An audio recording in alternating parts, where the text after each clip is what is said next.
So, Dr. Snell, we're week 2 into school closures. So, what is happening at the elementary, middle school, and high school levels with regards to online learning right now?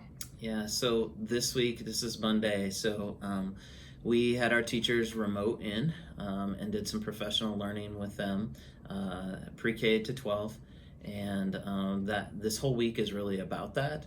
You know, we've communicated out to our parents that the first week or two is just really around extending whatever learning was happening before the closure. And now we're starting to shift gears to say, okay, we've got this 6-week closure. We're going to continue whatever learning was happening, and then we need to really think about, okay, what new learning could happen, or what does this new world look like? And so for this week, it's really about bringing teachers together, helping them kind of understand that and connect. We want to make sure that we can provide some things consistently and make sure that each student is going to have an opportunity to continue to learn and grow. And then we're really gearing up for post spring break. And so looking at, I think that's April 6th or April 7th, whatever that Monday is, of really starting to launch kind of this new world of learning. And you mentioned that, you know, there's different areas, K2, 3, 5, 6, 8, 9, 12.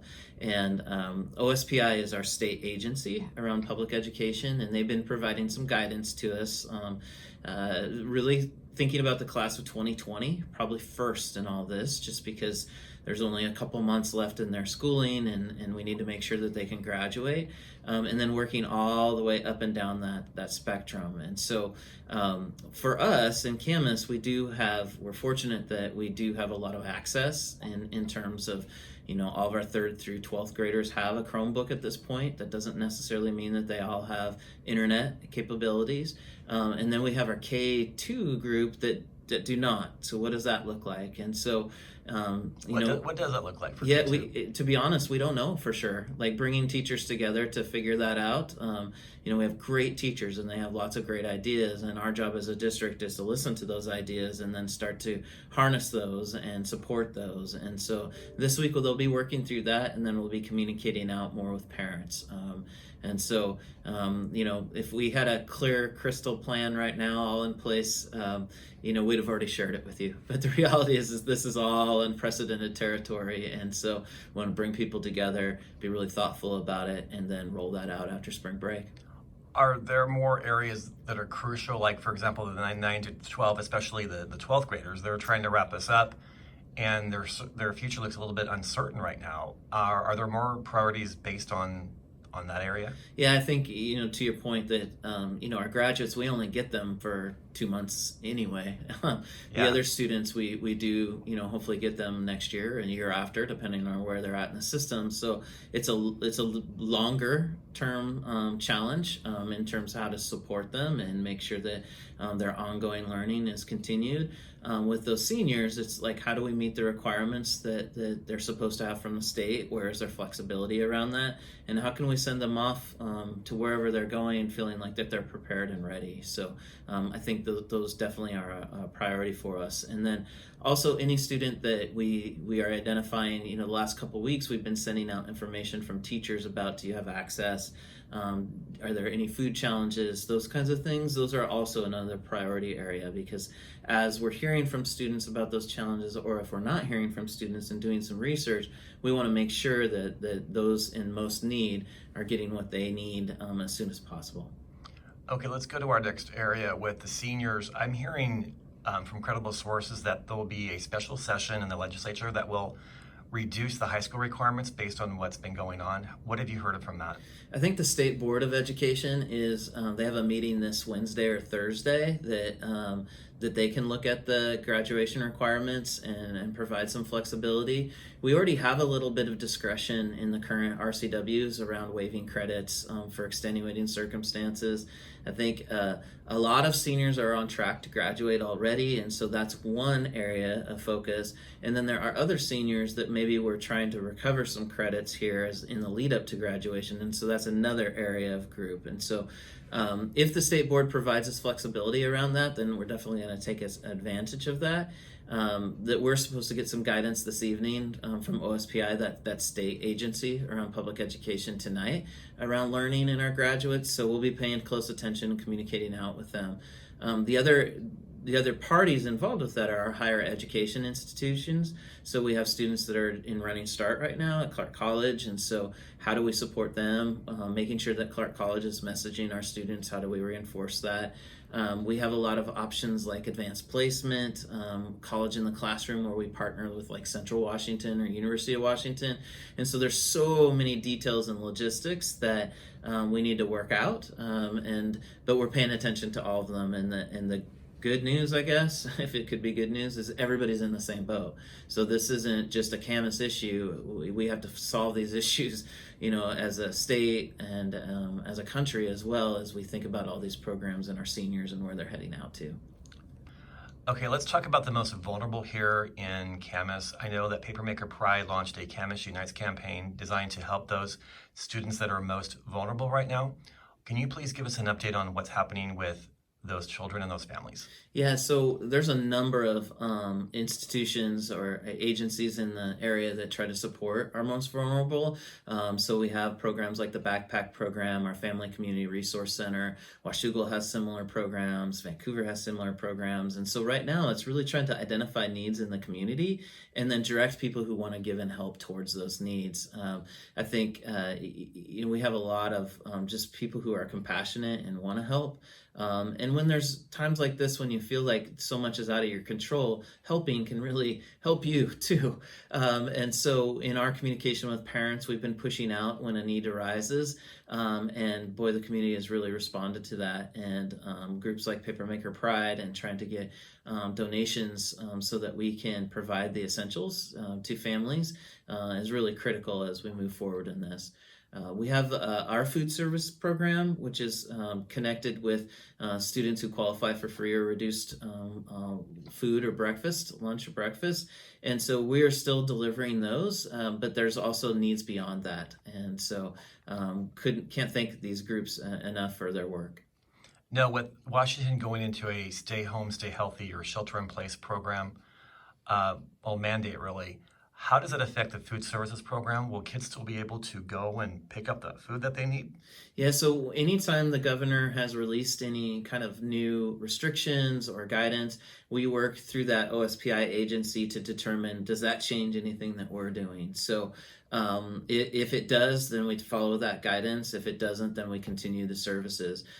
We're doing our best to maintain all the social distance guidelines as we prepare the food and then deliver that food to either the pickup locations or to the bus stops. And so if anything changes from whatever the governor shares, then we need to follow those guidelines. It's really important that we listen to those authorities. They're doing their best to try to figure out how do we slow the spread of this virus. And if we don't follow those guidelines, then we're going through all this for naught, right? So we need to really make sure that whatever is communicated out, that we try to implement that with consistency and fidelity. So whatever guidance comes out, it's kind of been a daily basis, honestly. Hour by hour sometimes, right? Yeah, really. And so just paying attention, adjusting plans, and then trying to communicate out as often as we can with the public. So in a shelter-in-place mandate, how does that affect your job? Do you have to be at home? Are you considered essential? How does that work? Yeah, those are great questions. What's essential, right? Everybody feels like they're essential, and they should, because everybody on our team does amazing work. What we're trying to do is organize around direct services. So obviously to prepare a meal, we need to have people here. To deliver a meal, we need to have people here. To provide emergency childcare services, we need to have people here. But a lot of my meetings are now Zoom. And so we do regular daily check-ins with all the leaders from all the different work that we have going on so that we can monitor and adjust what's happening, keep each other informed. And then, certain times there are things that I need to be here. We have a board meeting tonight. It's an open public meeting. Nothing's changed from some of the requirements around that. So, I'm here and we'll do that because I guess that's essential. But what's essential really has changed for all of us too. Like if you'd have asked me what's essential a month ago, I probably would have answered a lot differently than what I'm answering now. And so, as we go through this, I think it's a nice pause too to also remember what is most important to us. And we're so grateful to have an opportunity to serve the students of this community. And that's really important to us. And we want to continue to try to do that to the best of our ability. We know it's not going to look the same as it looked last March, but there's some opportunities to do some cool, unique, new things too, and we can learn a lot through this. And so, our staff, I'm really excited about how they've embraced this challenge. It's hard work, but I think that you're going to see the teachers and staff of Camas really rally around their students and families. Maybe it's virtually, obviously sheltering in place, all those restrictions we're going to follow. But you can still feel the love in an email or a video chat or whatever that is. And I can tell you that our teachers and staff love the students of Camas, and we're going to be here for them. What has this experience taught you? And now that we're in week 2, what did you learn this week or in the course of this that you didn't know last week? Oh man, that's a good question, Ernie. I think every day is like a new story. Every day is a new story, and when I'm on these webinars with the state officials, I think, I'm really grateful that we have good leadership. Like Superintendent Reichdahl is really working hard to provide us direction, and there's no easy answers, and every answer creates problems, right? So I'm learning about a lot of people and their character and why they do that work. So I really appreciate that. As a region, it's been really nice. We are connecting as school districts, frequently 2 to 3 times a week, and really talking about what's working in this district. How can we replicate that? How can we support each other? So I learn a lot about the positives of the human spirit. Anytime you have these challenges, there's these opportunities to rise up, and you see people just doing amazing things. And so that's been pretty amazing. But at the same time, it's sad to see people not have school and people not be able to connect. And then some of our most medically fragile people, the fear, that what happens, if we're exposed or if, somebody's sick, how do we handle that? And so you've got this juxtaposition of emotions all the time. And I think as a superintendent, I wrestle with those with the responsibility of the community. But then as a father, I just wrestle with those as trying to do the best for my family too. And so my heart goes out to everybody out there that's trying to make it work. And, certainly people who are losing their jobs or, I just wish that we could help everybody. And I think that, we're in a unique position to help most people through their students and through their kids, which are the most important things to them. So we want to take advantage of that and capitalize on the opportunity and really deliver for the families of Camas. Thank you very much.